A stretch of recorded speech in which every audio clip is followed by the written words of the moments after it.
Meet Wisconsin Trump supporter Paul Kovacik. Here he is here. Looks like a interesting guy. Paul's story is great, so let's get into the details. The FBI initially arrested Kovacik in June 2022. A year later, U.S. District Judge Reggie Walton sentenced Kovacik after he pleaded guilty to a misdemeanor charge of parading, demonstrating, or picketing in a Capitol building.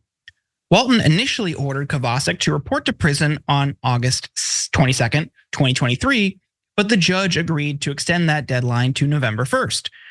After Kovacik requested more time for his seasonal employment at a theme park in Georgia. He was only sentenced to 90 days and had 24 prior convictions on his record. That's important when you consider his next move, literally. He fled to Ireland.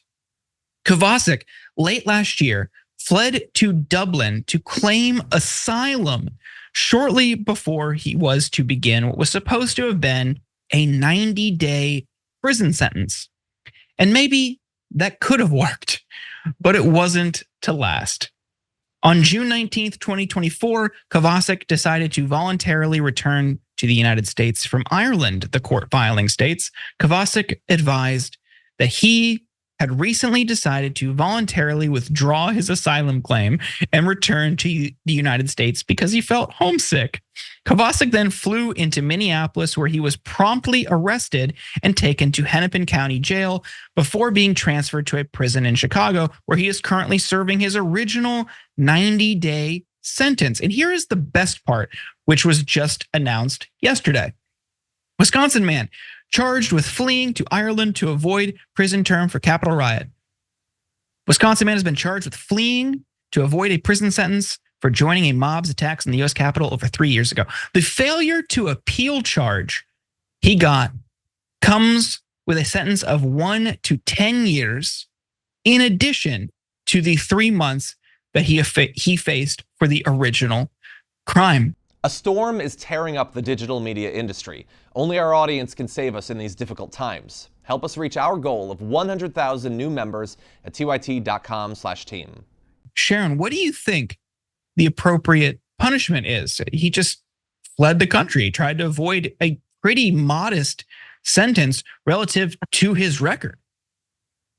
So what he should get in addition to the 3 months, the 90 days, is 9 years, 364 days. I think that would be perfect, okay? Because if I were the judge and I'm trying to temper, punishment, be reasonable here, 1 day short of the max is what he should get, and he should have to serve a good chunk of this.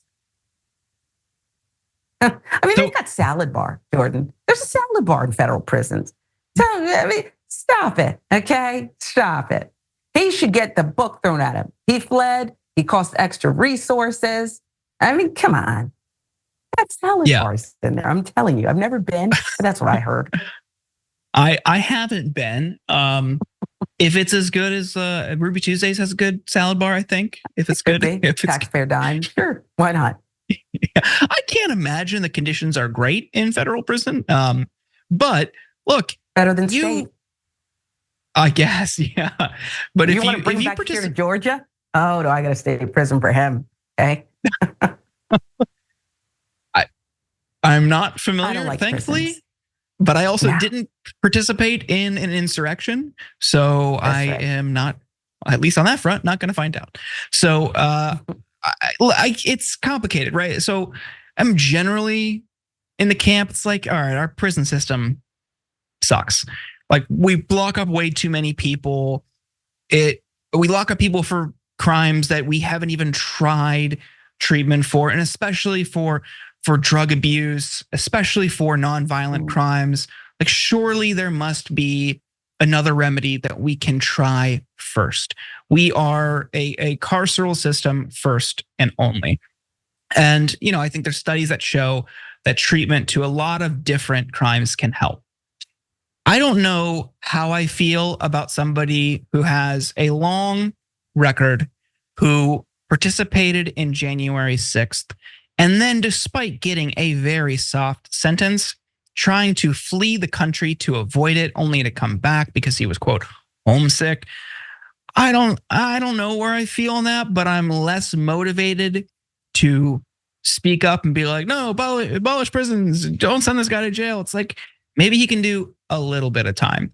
And with that, you could try some treatment, but I don't know how you create a system, or I don't know how you implement any sort of treatment methods that can unlearn everything that he has taken in for, I assume, many, many years, that shaped his political beliefs and shaped his worldview so much that he was comfortable participating in an insurrection at the Capitol. So it's things like that where, of course, you want to reduce the prison population. You want treatment methods for people.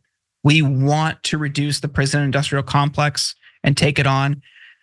But that's a question that I would defer to a policy expert on, because that is a complicated situation. This is somebody who does not care, clearly, about the legal system in this country. What do you think about that? What is, I guess, how do you even handle a case like that?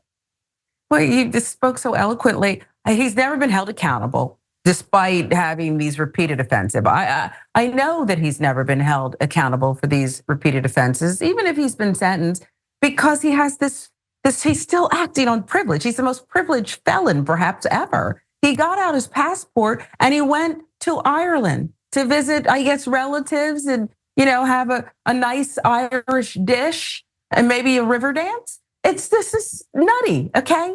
He did the crime, but I will reduce, it won't be close to 10 years. But I think he has to serve something. And I think he has to do something when he gets out, okay? Maybe make it 6 months at Guantanamo Bay, okay? If it's gotta be open, he can go down there.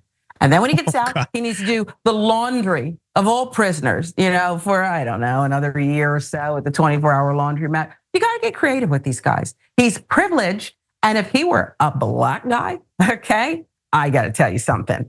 He wouldn't have made it to Ireland, okay? He wouldn't have made it to the Bahamas or anywhere else. He would be up under the prison, okay?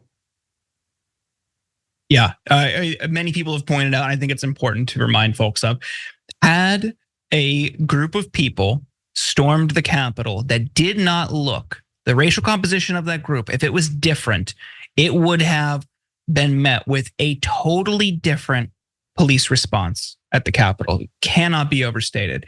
And that unfortunately is true. That's just the way policing works in this country. We've talked about it a lot. I know Sharon's talked about it a lot on this show, on Indisputable, on others. This shouldn't come as a surprise to anybody if it is. It's just, it would not be the same.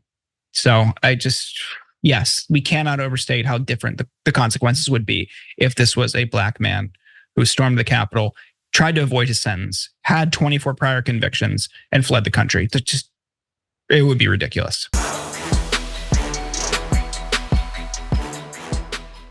Members make a difference here at TYT. You help make the show happen, and we see you in the chat with your loyalty badge. Click the join button to become a member today.